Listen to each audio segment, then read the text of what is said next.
Hey, what's up, guys? This video is for Edward. He DM'd me yesterday and was asking about a little bit about the frame, how I put the frame in the car. Got a tape measure. I'm gonna try to get you some measurements, Edward. It's gonna be some hard video to film because I got to get under the car and I'm kind of old, so you're gonna be hearing a lot of stuff like that. So, but here you go. I'm gonna turn the camera around. Of course, I don't edit, so you're gonna see everything as it is as I'm filming it. Wow, I can't even get in here. My turbo piping's in the way. I didn't think about that, Edward. Okay, let me go underneath. I'm gonna go underneath the car. But anyway, well, while I'm standing up here, this is obviously the front of the car, right? The radiator. This is where I tied into the stock radiator support. So you got to go get you some 1/8 inch plate, 1/8 inch steel plate. I welded this in.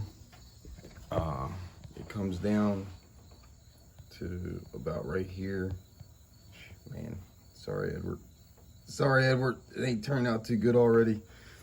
But I welded a piece of 1/8 inch material down to there just to tie everything in together up front. As you can see, this is plated too. That's an 1/8 inch plate, 1/8 inch plate. This is 2x3 rectangle tubing, 1/8 inch wall thickness. So you got to plate that, and then you got to bring your frame rail back to your top hat here. Now this top hat is part of the kit that you get from Heights Performance. It's a Mustang 2 Heights Performance front end kit, and these are, you know, obviously tubular control arms, upper and lowers, and those are stock truck manifolds. I don't think it matters, but these are off of a 2003 Silverado, just turned around backwards. Like that's on the truck, that's the passenger side, and vice versa. The passenger side is the driver's side on the car. You just flip them, and then, you know, have your crossover hot side right there. I got this off Amazon. This company is called, this is a reputable company actually, Canton. They've been around shit long as I can remember. And I did make this bracket, so, and it just so happened that the hump in the hood actually is pretty much right here where the cap is. So like that has to be, like, that's the highest part of my cooling system. And then I moved, I put a catch can here.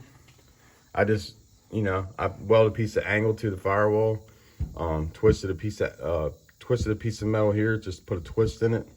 So that's holding my catch can. It goes over into the valve cover, you know, it sucks into the catch can, and then routes back up into the intake. And I have a one-way, there's a one-way, can you see that? Yeah, there's a one-way valve right here. It doesn't allow air pressure to flow back into the catch can. And I also moved the brake reservoir. I think from, you know, factory, they're over here somewhere, but I moved it over here on the firewall. And when you do that, because you have to, you know, it's gravity feeding into the master cylinder. So when I did that, I actually had to notch out this section of the hood. So, cause like the cap actually sets up in this notch. Just kind of stuff you got to figure out as you go. I had no idea, you know, you kind of have something in your head and you just make it work. That's all, you know, when you're building something that you just can't buy parts for. And honestly, this is a great idea that I did here. These two bolts and those two bolts right there, this whole center section unbolts out of the car. That's how I get the engine in the car. So, wow, it's almost 5-minute video already. So there's the picture of the front, the brake calipers, the rotors, all that comes with your Mustang 2 front end kit from Heights. And you can see how the the frame rail right here, like the top hats get welded to your frame, and then I got the frame coming down. Now I'm gonna go under the car. Now I've done all this while the car's on jack stands. I don't have a lift. Oh yeah, this is gonna be really bad. There's a bunch of overspray under the car, which, I mean, I don't really care about that. So let's roll up here to the front. Get you a shot of the heights. There's the company that I got the front end kit from. The front end kit's about $3,000, and then I had to modify it. So I had to lower. Well, let me see if I can. Oh, there you go. Okay. I'm trying to lay down on the creeper while I'm looking at this. So I had to lower to enable for me, like one of my criteria for this car was I wanted to run the stock hood on the car. So that meant I had to get the engine down as low as I could get it. So, if you need, I can get the part number for this oil pan. I forget what it is right offhand. And I can see that the bolts are starting to get a little surface rust. So I'm probably gonna have to take those out individually and paint them so they don't rust. I don't like that. But what I had to do, I had to modify the steering rack. I had to lower. If you look over here, there's 6 bolts, and I use ferry cap bolts because they have a 5/16 head on them. Super easy to get a wrench in there. There's 4 here that you can see, and then there's 2 on the top that you can't see right now. But I had to lower to be able to use the stock hood with no hood scoops or anything. I had to lower the engine another 1.5 inches. So I had to, and also, in order to get the engine in and out of the car, you have to have the K-member removable. So this allows me, when I modified this K-member, it allowed me to be able to remove this whole center section from the car so you can actually get the engine in and out, because the firewall in the car sits, so close to the front of the car, it's you can't get the engine in. If you run this kind of a K-member, and keep in mind too, this is just the way I did it. You don't have to run this kind of a K-member. There's a bunch of different ways you can do it. This is just the way I chose to do it. I wouldn't, like I said, you just kind of get an idea and go with it. And this is what I ended up with, and it turned out better than I could imagine, honestly. And then this is where I'm. And if you don't if you don't do a turbo car, it's probably gonna be easier, to be honest, because I run the turbo. I wanted a place for the downpipe. I hope you ain't getting dizzy watching this. But if you can imagine, the starter goes here. This is my 4-inch downpipe.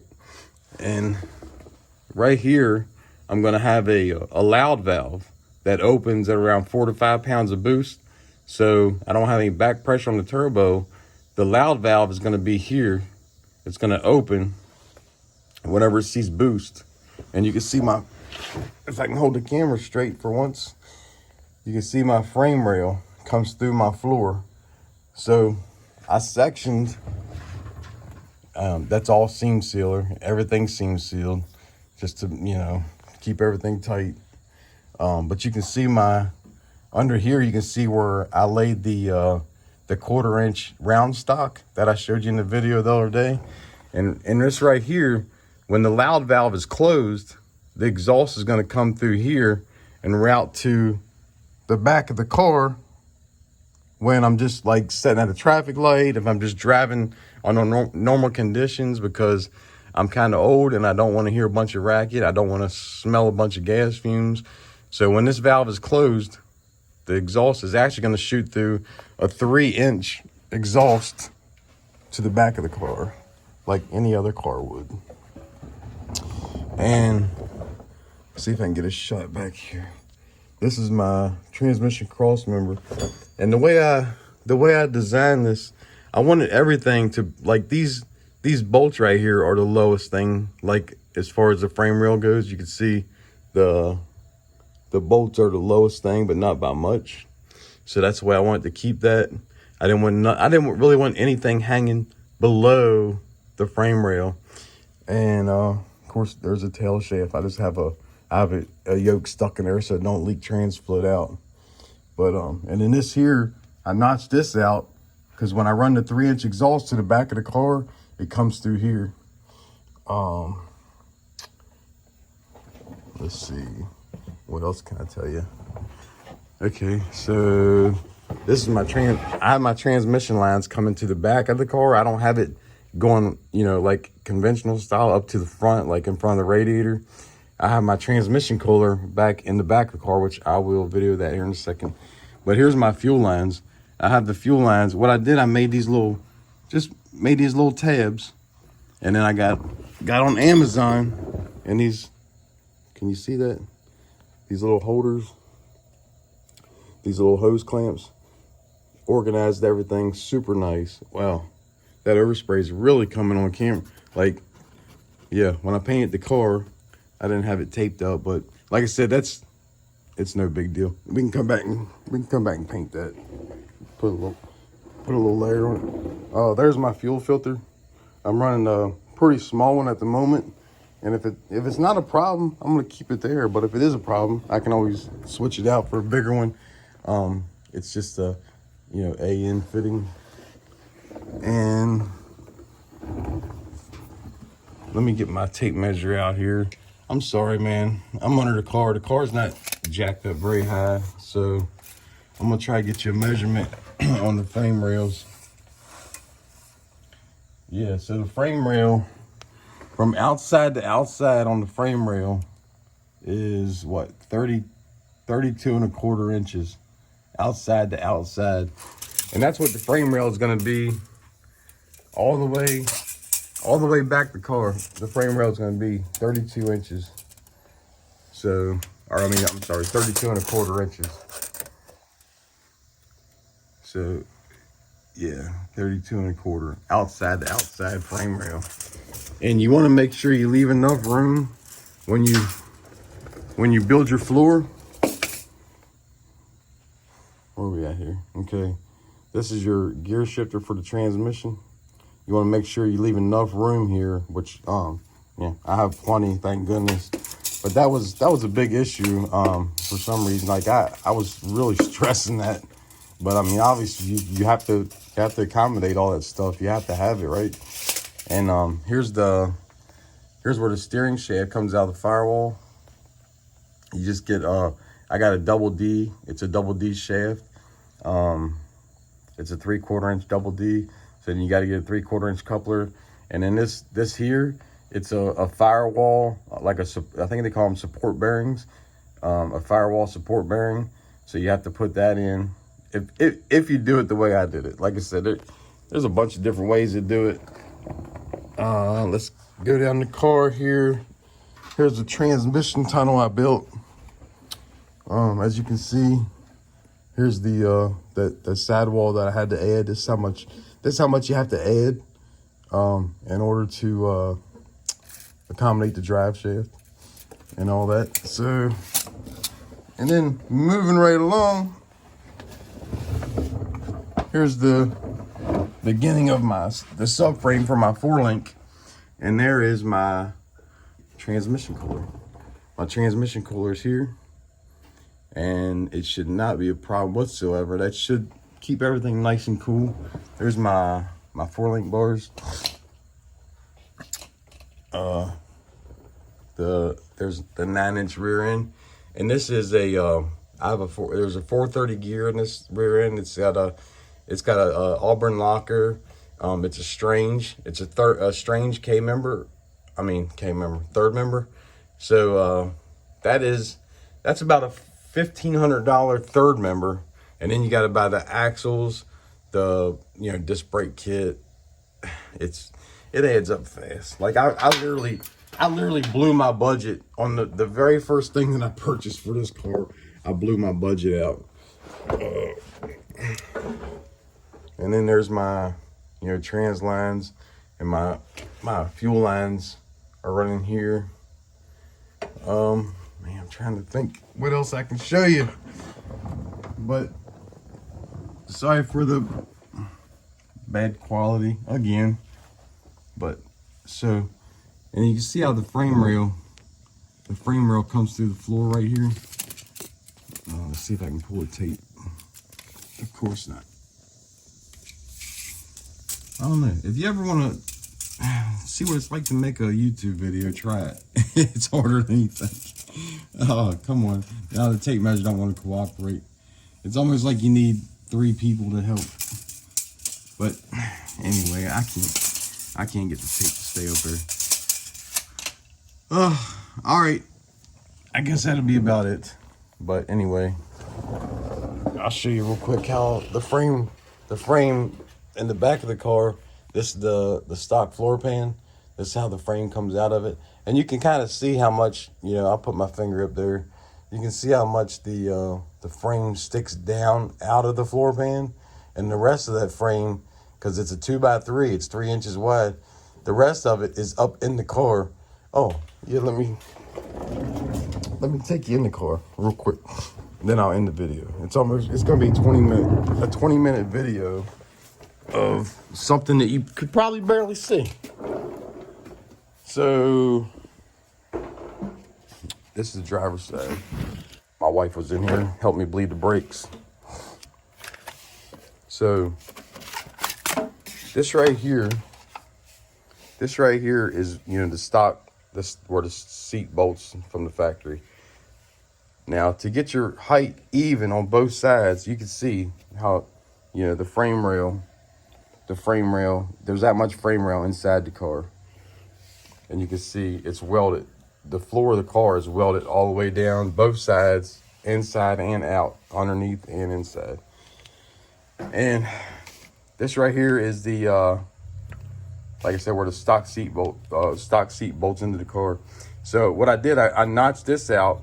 And I left this little piece here. I left that in. I didn't cut that out and if you look at that and then you look at the passenger side, they're the same. That's how I knew. I was like, well, if I keep that in, I notched this one all the way out where the back seat bolts go. I did cut this all the way out. I sectioned that and then brought the tubing up through it and then, welded it. So, I don't know if this helps you, Edward, but I hope it does, man. Yeah, then like I said, right there's where it goes through the stock floor of the car. That wall right there, that's where the 2x3 goes through there. And then obviously I didn't cover it up. All that was soundproof, but that's wheel tubs, and then the centerpiece. I mean, you have to make. I'm gonna stop this video before 20 minutes, but you have to make pretty much everything, or what you do really is you buy things and you modify them for the car, because you can't just buy something that you bolt into the car. So everything you put on this car, you got to pretty much modify or build yourself. So and I don't have a bunch of $high tools. I have a welder, I have a stick welder, a MIG welder, a grinder. A grinder's gonna be your best friend, to be honest. And if you have a bandsaw, that would be a lot better than a grinder, I can tell you that.